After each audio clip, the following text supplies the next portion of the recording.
Thank you for checking out this video. In this one, I'll be talking about the Webex app, how I go about using it, what I like about it, what I think kind of differentiates it from other messaging platforms. But mainly, it's about how I use the app day in and day out. Now, we can talk about how it's secure. We can talk about all the different types of integrations that go with it.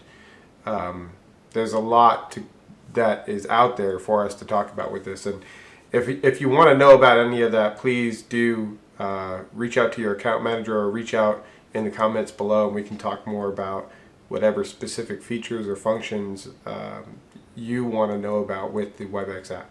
One thing that I really want to point out is the fact that you can get started for free with the Webex app. You don't need to have any sort of commitment, no credit card, anything like that, and you can get started with using the Webex app, which is something that I think is pretty cool that Cisco does that, and it's a good way to get your hands on the application very easily, very quickly.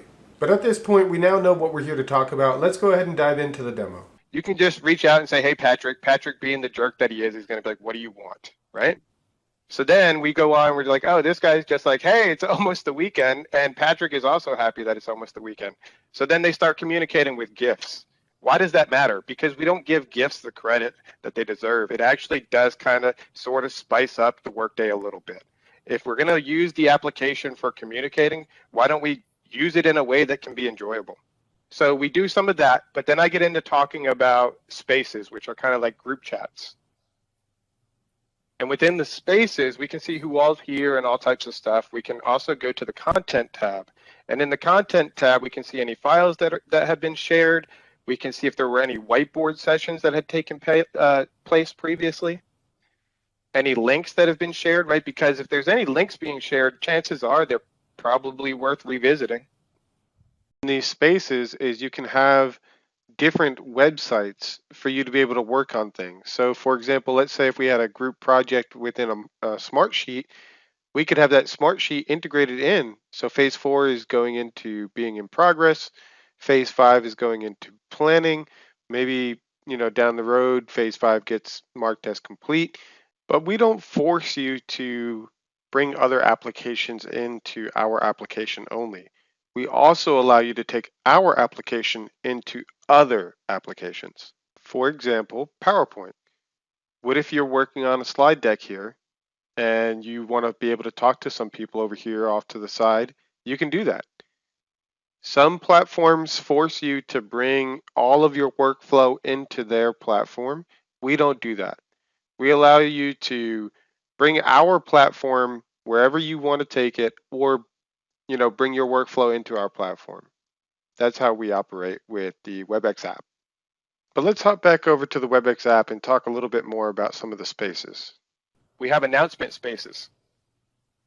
This is where, so we're coming in here, we'll say, okay, same deal, but instead of phase 1's complete, a couple months have gone by, maybe a year or 2 years, and we come in here and say phase 5 is complete. How does that look from the other side of it?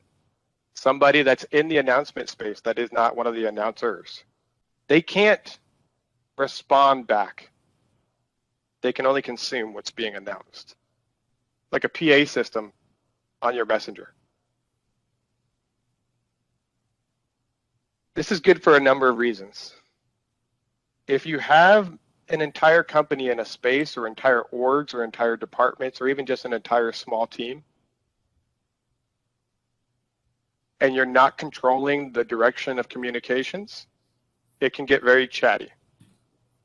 And maybe you'll start having those gift conversations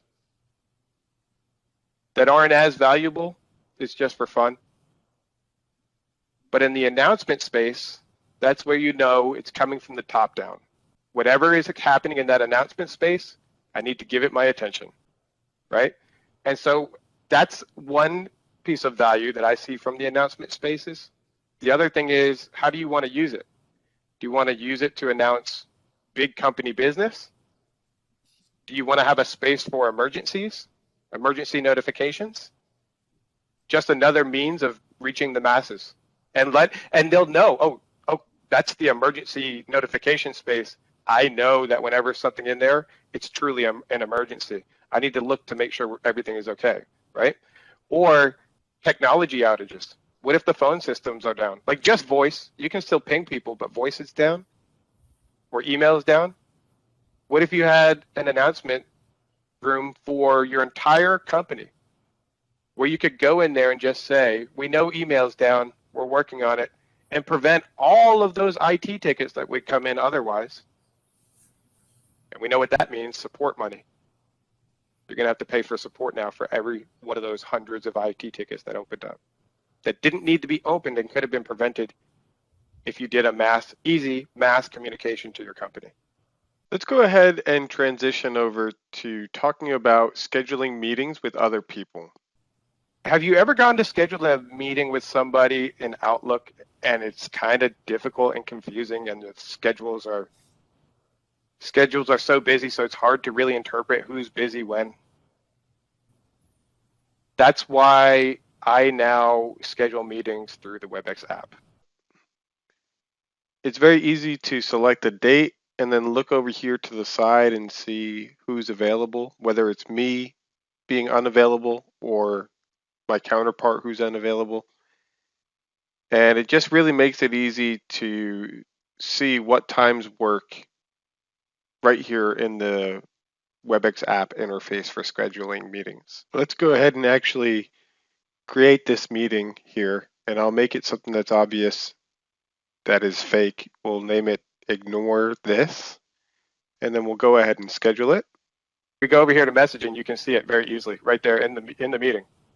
You'll also get your same Outlook email invite, and it'll be on your Outlook calendar just the same as if you had done this through Outlook, but it's also now in your messaging application. All right, so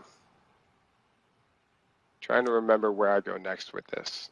You can very easily check your calendar in here for meetings, get your voicemail in here, your calling stuff. You can have contacts if you wanted to have certain managers or people that you know from the security TAC team or server virtualization TAC team.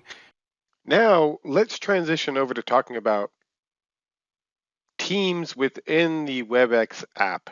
This is a little bit more like a community.